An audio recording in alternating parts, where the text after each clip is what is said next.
Alors, les femmes préfèrent-elles les hommes grands ou alors les hommes beaux?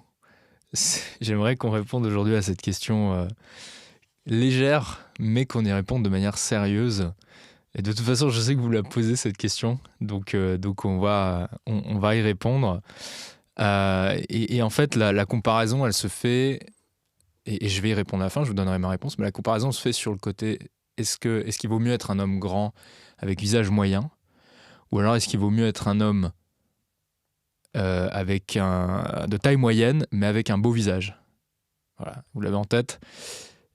Réfléchissez-y déjà, mettez-le dans les commentaires si vous le souhaitez, mais j'aimerais que vous ayez déjà votre réponse à vous, avec vos arguments à vous. Et moi, je vais vous livrer ma réponse, mon raisonnement, mes arguments. Voilà, on est parti. Alors, l'avantage quand on est grand, déjà, c'est que on va prendre déjà les avantages de chacun. Les gros avantages qu'on retrouve chez les grands, mais qu'on ne retrouve pas chez notre ami qui est donc beau taille moyenne, mais on va retrouver chez le grand visage moyen. Alors, le grand, il y a 3 trucs qui sont avantageux, grande chose. Déjà, c'est la silhouette. C'est la première chose qu'on voit. Un mec qui est grand, boum. En fait, vous regardez même pas son visage, vous voyez déjà juste la silhouette. C'est-à-dire que l'appréciation de la taille vient avant l'appréciation du visage. Pourtant, le visage, c'est l'un des premiers trucs qu'on voit, mais la taille, ça vient juste avant. La taille, c'est la silhouette. Et la silhouette, c'est vraiment c'est le premier truc qu'on voit. Donc, bon point pour la taille. Deuxième bon point, c'est que ça met tout le monde d'accord. La taille, être grand, c'est unanime, quoi. On va pas commencer à parler de subjectivité, de je ne sais quoi. Non, s'il y a bien une caractéristique sur laquelle toutes les femmes sont d'accord, c'est qu'un mec plus grand qu'elle, c'est cool. Voilà. Ça veut pas dire que les femmes sont incapables de tomber amoureuses d'hommes plus petits qu'elles, absolument pas. Mais juste que tout étant égal par ailleurs, si elles pouvaient rajouter 5 cm à leur mec, je pense que toutes les femmes le feraient. Donc c'est unanime. Et la troisième chose que je trouve intéressant avec la taille, c'est que, contrairement à la beauté du visage, c'est qu'en fait, il y a un rappel constant. C'est un autoconditionnement où, en fait, toute la journée, on vous rappelle, vous vous rappelez que vous êtes plus grand que les autres. Il y a un peu un côté, je regarde les gens d'en haut. Quand vous êtes beau, on ne vous le renvoie pas tous les jours à la gueule. Les gens vont dire si, l'avantage des gens beaux, etc. Non, c'est pas vrai. Un mec beau, une femme belle, pourquoi pas.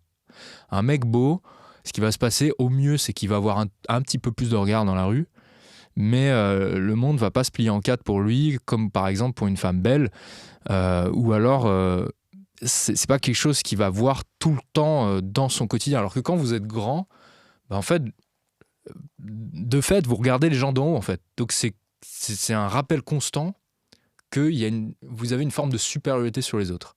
Ce qui est quand même un autoconditionnement assez sympa. Cette partie psychologique dont on parle assez peu, que je trouve intéressante. Quand vous êtes beau, vous passez devant un miroir, vous faites salut toi. Mais voilà, à part ça, il va pas se passer des trucs de fou non plus. Les hommes beaux, dites-le nous dans les commentaires. À part avoir un peu plus de regard féminin dans la rue, peut-être même, et puis certains regards masculins des fois, la vie change pas terriblement, quoi.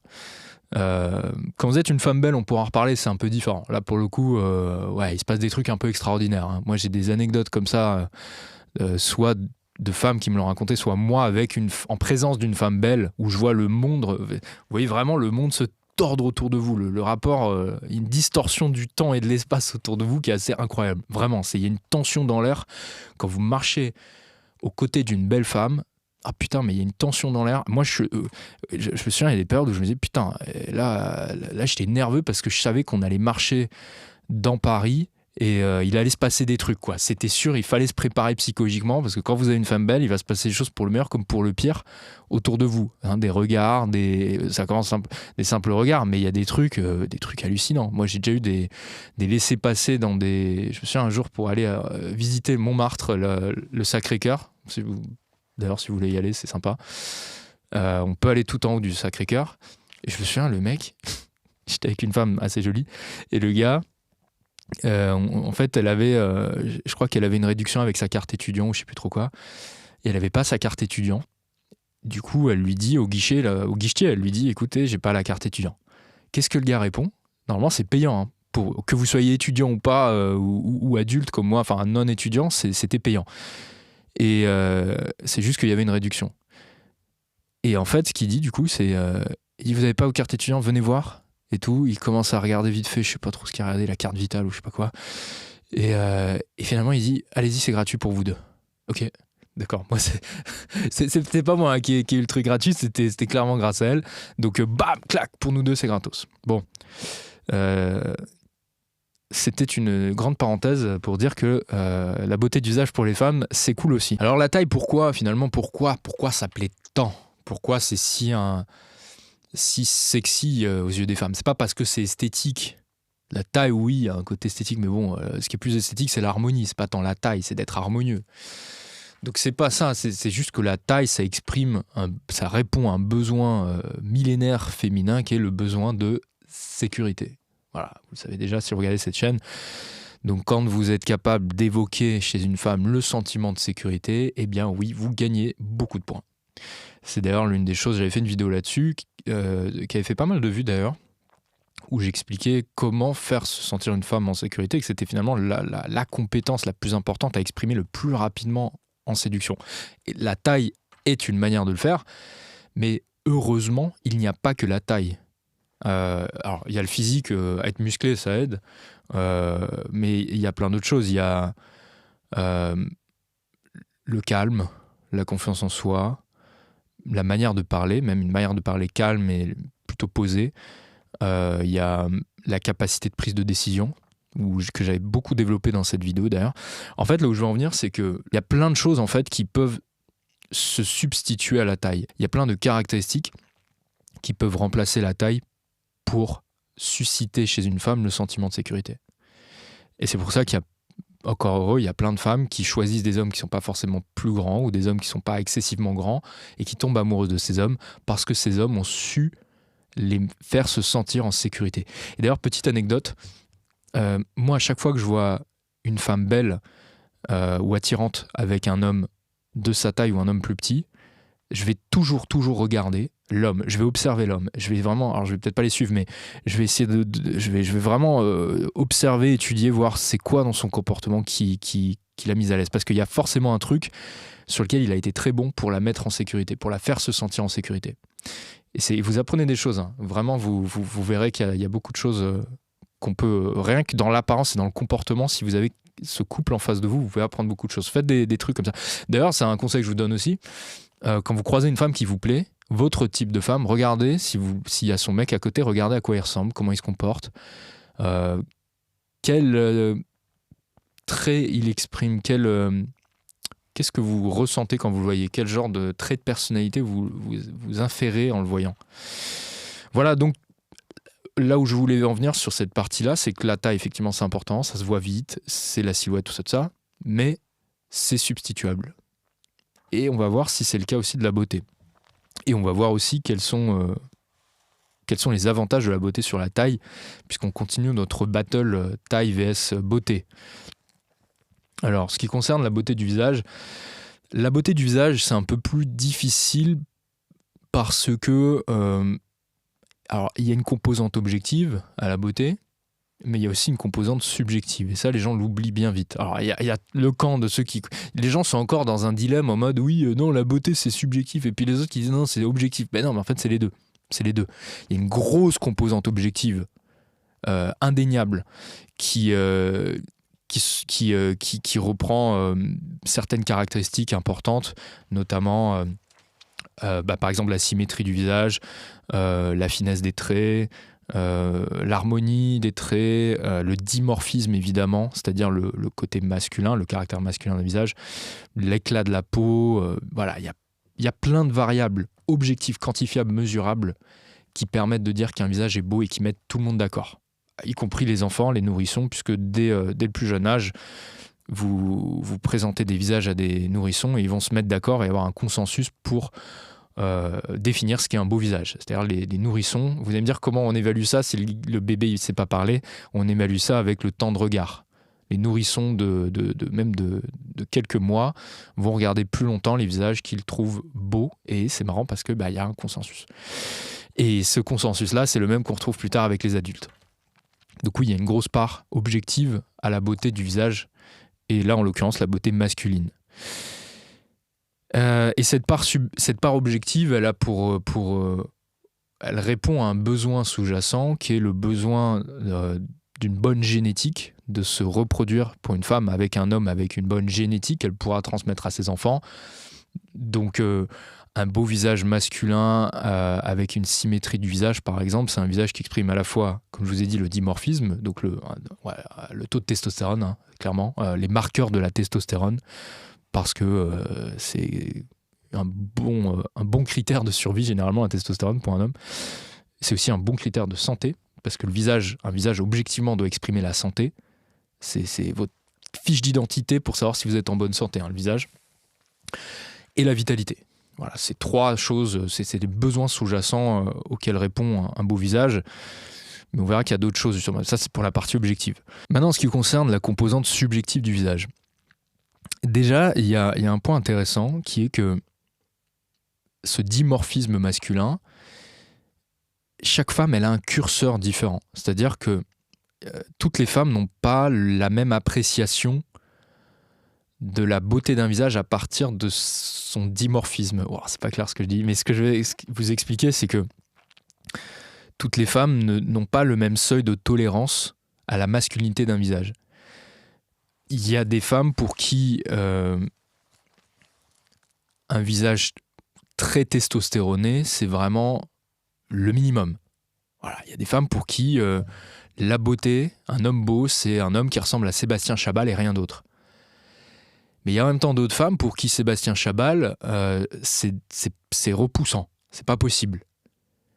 Inversement, Timothée Chalamet, très beau pour certaines femmes, mais repoussant au point d'être dégueulasse pour d'autres. Hein. Comment on explique ça ? On explique ça par le fait que finalement, il y a une part subjective finalement dans l'interprétation de la beauté d'un visage à partir de son taux de testostérone. Mais là où je veux en venir, c'est que voilà, ce dimorphisme masculin, il est important pour être beau, mais le curseur sera à un niveau différent selon la femme que vous avez en face de vous et selon parfois aussi le cycle menstruel, le stade dans son cycle menstruel où elle se situe.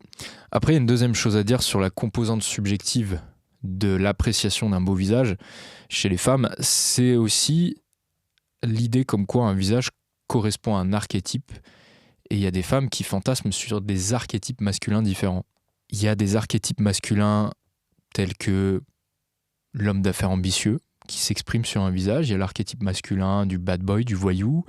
Il y a l'archétype masculin du mec intellectuel, professeur charismatique, etc. Il y a plein d'archétypes masculins différents qui plaisent à différents types de femmes.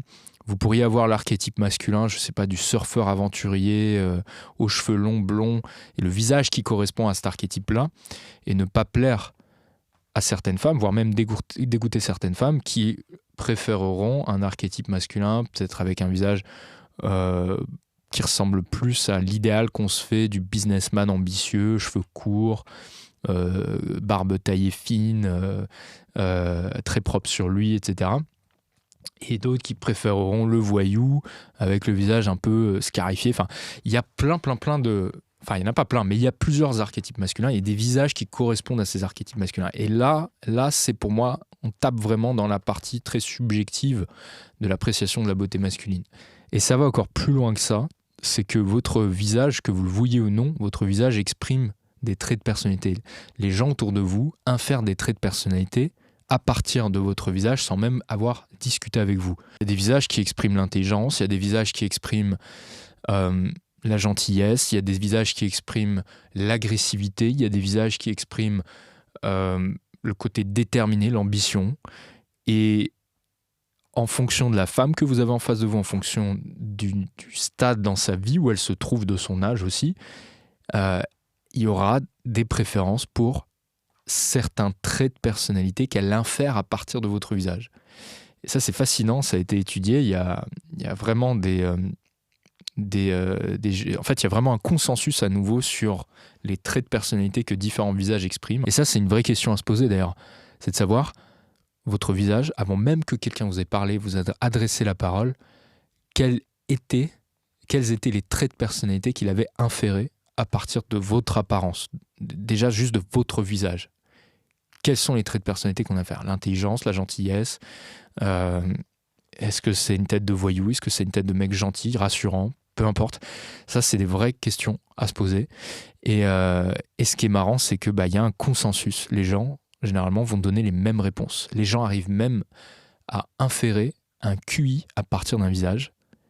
Il y a un consensus là-dedans. Et non seulement il y a un consensus, mais en plus, ce consensus, il est généralement proche de la réalité. C'est-à-dire que les gens arrivent avec précision à déterminer le niveau de QI d'une personne à partir de son visage. C'est assez ouf. Alors évidemment, on parle de statistiques, hein, c'est des généralités. Il y a plein de choses que peut exprimer un visage et qui vont faire s'attacher différents types de femmes.